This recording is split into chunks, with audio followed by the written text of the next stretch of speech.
11명의 친구들이 여행을 떠났다. 그들이 마지막으로 향한 곳은 악마의 주방이라 불리는 죽음을 부르는 동굴이었다. 그 웅장한 동굴의 모습에 압도된 한 남자. 그가 한 걸음 더 나아가는 순간 그곳엔 숨막히는 침묵만이 흘렀다.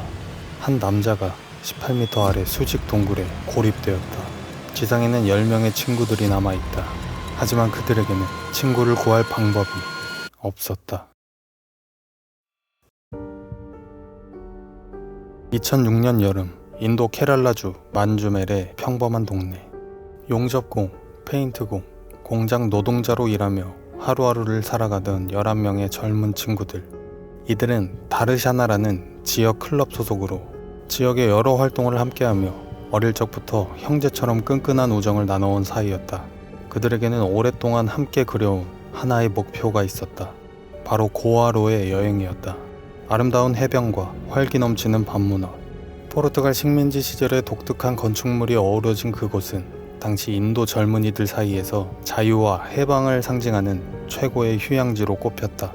이들은 고아라는 부푼 꿈을 안고 각자의 빠듯한 월급을 쪼개 여행 자금을 모으기 시작했다. 하지만 이들이 열심히 모은 돈은 더 긴 시간과 많은 경비를 필요로 하는 고아 여행을 감당하기엔 턱없이 부족했다. 결국 고아행은 현실의 벽에 부딪혀 무산되었다. 실망도 잠시, 청년들의 들뜬 마음은 쉽게 가라앉지 않았다.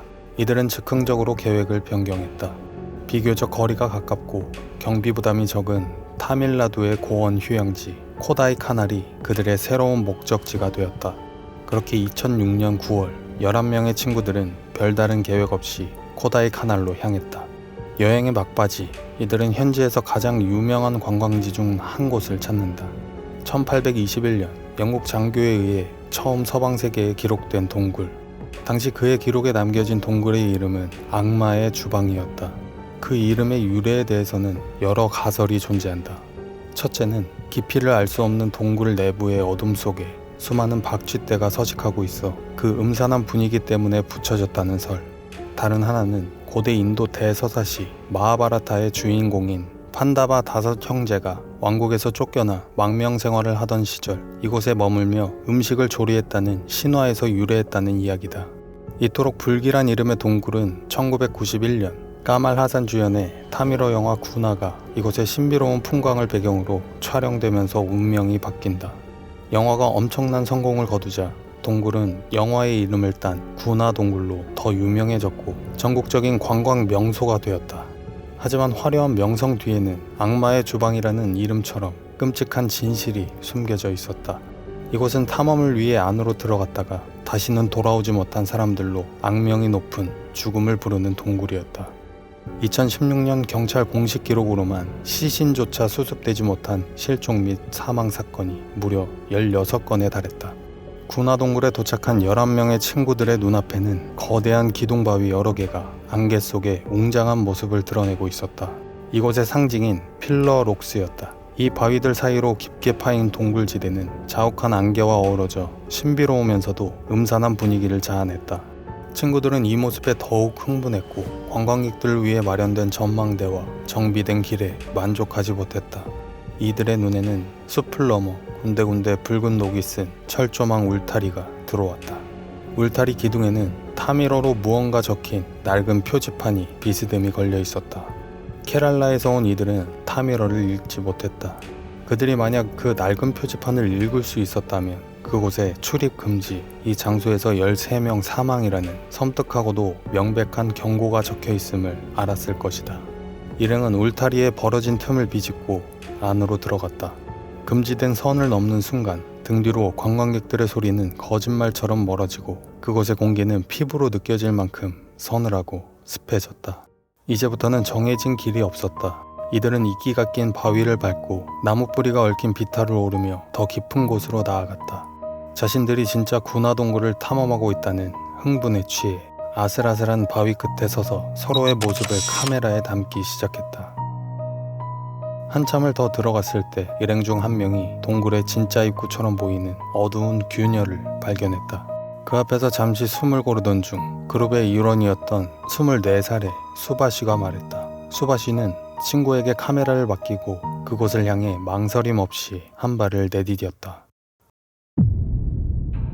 그가 딛고 선 땅은 그저 허공을 덮고 있던 숨겨진 통로였다. 그의 몸은 비명을 지를 틈도 없이 수직으로 뚫린 검은 구멍 아래로 순식간에 사라졌다.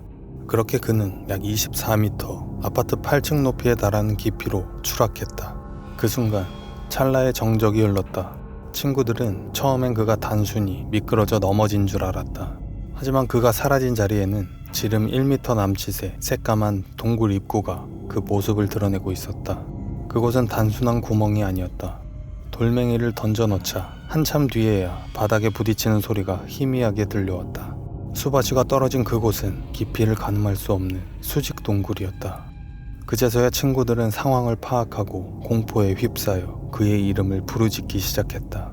다행히 깊은 어둠 속에서 수바시의 희미한 신음소리가 들려왔다. 그는 살아있었다. 친구들은 즉시 동굴을 빠져나갔다. 경찰에게 가기 전 이들은 근처에 있던 현지인들에게 먼저 도움을 요청했다. 하지만 돌아온 것은 문제를 일으키고 싶지 않으면 당장 이곳을 떠나라는 차가운 조언뿐이었다. 이후 이들은 경찰과 산림경비대에게 도움을 요청했다. 하지만 돌아온 반응은 냉담했다. 동굴의 악명 높은 역사를 아는 당국 관계자들은 누구도 선뜻 구조에 나서려 하지 않았다. 저 안으로 들어가는 것은 자살 행위라 말하며 모두가 고개를 저었다. 심지어 한 관계자는 입구에 있던 13명 사망이라고 적힌 표지판을 가리키며 이제 저기에 14번째 이름이 오르겠다라는 잔인한 말을 던지기까지 했다. 경찰은 겁에 질린 친구들을 수바시의 일행이 아닌 마치 용의자처럼 대하며 거칠게 압박했다. 당시 상황은 절망적이었다. 시간은 계속 흘러갔고 수바시의 생존 가능성은 점점 희박해졌다. 모두가 구조를 포기하고 그의 죽음을 받아들이려던 바로 그때였다. 함께했던 친구 시주 데이비드가 자신이 직접 내려가겠다고 나섰다. 그의 필사적인 결심에 마침내 주저하던 소방대원들도 협조하기 시작했다. 하지만 전문적인 구조 장비는 턱없이 부족했다. 친구들은 주변 상점을 뒤져 15m 길이의 밧줄을 구해왔고 그 밧줄을 시주의 허리에 묶었다. 그는 목에 손전등 하나만을 건 채 좁고 어두운 바위 틈으로 몸을 내렸다. 하지만 15m의 밧줄은 수바시가 떨어져 있는 깊이까지 닿기엔 부족했다. 이에 그들은 다른 밧줄을 추가로 묶어서 시주가 더욱 깊이 내려갈 수 있도록 했다. 시주는 양손으로 밧줄을 붙잡고 있었기 때문에 시야 확보조차 어려웠다. 그는 목에 건 손전등을 겨우 켜서 주변을 비췄다. 바로 그 순간 불빛에 반응한 많은 박쥐떼가 동굴 안을 아수라장으로 만들었다. 그는 배터리를 아끼고 박쥐를 더 자극하지 않기 위해 즉시 손전등을 껐다. 이제 그가 의지할 것은 오직 밧줄뿐이었다. 약 18m를 내려갔을 때 그의 발끝에 바위가 아닌 무언가가 닿았다. 바위 틈에 끼인 채 피를 흘리고 있는 수바시였다. 시주는 지상을 향해 외쳤다. 그 외침은 기적의 신호탄이었다. 하지만 수바시를 발견했다는 기쁨도 잠시 그에겐 더 큰 난관이 남아있었다. 칠흑 같은 어둠 속에서 한 손으로는 자신의 몸을 지탱하는 밧줄을 잡고 다른 한 손으로는 의식을 잃은 친구의 몸에 구조 밧줄을 묶어야 했다. 축 늘어진 친구의 몸은 천근만근이었고 작은 실수 하나가 두 사람 모두의 죽음으로 이어질 수 있는 위태로운 순간이었다. 지상에서 시주의 외침을 들은 친구들과 소방관, 심지어 그곳의 현지인들은 힘을 합쳐 두 사람의 무게가 실린 밧줄을 필사적으로 끌어올리기 시작했다. 날카로운 바위 모서리에 쓸려 밧줄이 금방이라도 끊어질 듯 위태로운 상황이 계속되었다. 추락 후 5시간이라는 긴 사투 끝에 수바시는 마침내 땅 위로 모습을 드러냈다. 수바시는 의식이 없었지만 다행히 숨은 붙어 있었다. 하지만 기적 뒤에는 혹독한 현실이 기다리고 있었다. 수바시는 사고 후 6개월이라는 긴 시간 동안 고통스러운 회복 과정을 거쳐야만 했다. 훗날 수바시는 사고 이후 제대로 잠이 드는 데에만 6개월이 걸렸다고 회상할 만큼 육체적 고통만큼이나 정신적인 충격도 컸다.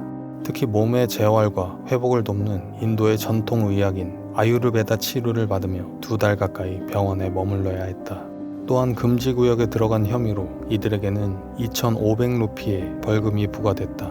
이는 이들의 한 달치 월급에 해당하는 금액이었다. 그곳에 억류된 수바시와 10명의 친구들은 다행히 그를 치료해준 의사의 도움으로 더 이상의 법적 문제 없이 고향으로 돌아올 수 있었다. 이들의 이야기는 2년 후인 2008년 시주 데이비드가 대통령으로부터 직접 용맹상을 받으며 조용히 인정받았다. 또한 그의 용기에 감명받은 한 소방안전기술연구소장은 그에게 무료 강좌와 고등교육을 지원하겠다고 제안하기도 했다. 그리고 18년의 세월이 흘러 이 이야기는 한 영화를 통해 세상에 알려지게 되었다. 이 영화 만주멜 보이즈는 인도 전역에 큰 반향을 일으켰고, 특히 사건이 벌어졌던 타밀나두 주에서는 당시 경찰의 강압적인 대응에 대한 재조사를 이끌어내는 계기가 되기도 했다. 무모했지만 순수했던 젊은 날의 여행, 그리고 친구의 목숨을 구하기 위해 망설임 없이 악마의 주방으로 뛰어들었던 한 청년의 위대한 우정은 시간이 흘렀음에도 회자되며 아직까지도 사람들에게 묘한 감정을 불러일으키고 있다. 지금 이 시간에도 자연의 경고를 무시한 채 악마의 주방으로 발을 들이려 하는 누군가는 존재할 것이다.